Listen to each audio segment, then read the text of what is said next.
తెలంగాణలో విద్యార్థుల కోసం ప్రభుత్వం మరో కీలక నిర్ణయం తీసుకుంది.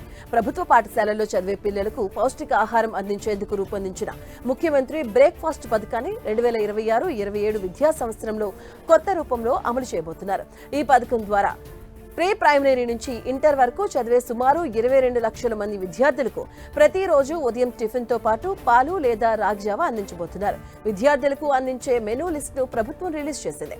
సోమవారం దోశ, చట్నీ లేదా చపాతీ, కర్రీ, అలాగే మంగళవారం మిల్లెట్ ఇడ్లీ సాంబార్, బుధవారం పూరి, ఆలూ కుర్మా, గురువారం మిల్లెట్ ఇడ్లీ సాంబార్, శుక్రవారం మిల్లెట్ ఉప్మా లేదా పొంగల్ చట్నీ, శనివారం బోండా చట్నీ టిఫిన్ తో పాటుగా 3 రోజులు పాలు, మిగిలిన 3 రోజులు రాగిజావా అందిస్తారు. విద్యార్థులు ప్రశాంతంగా ఆహారం తీసుకునేందుకు ప్రతిరోజు 45 నిమిషాల సమయం కేటాయించబోతున్నారు. ఈ పథకం అమలుకు ప్రభుత్వం మొత్తం 720 కోట్ల వ్యయాన్ని అంచనా వేసింది. ఇందులో పాఠశాలల విద్యార్థుల టిఫిన్ కోసం 540 కోట్లు, పాల సరఫరా కోసం 180 కోట్లు కేటాయించారు. అంతేకాకుండా ఇంటర్ విద్యార్థుల కోసం ప్రత్యేకంగా 56 కోట్లు మంజూరు చేశారు. ఇప్పటికే ఈ నిధులను బడ్జెట్లో కూడా పొందుపరిచారు.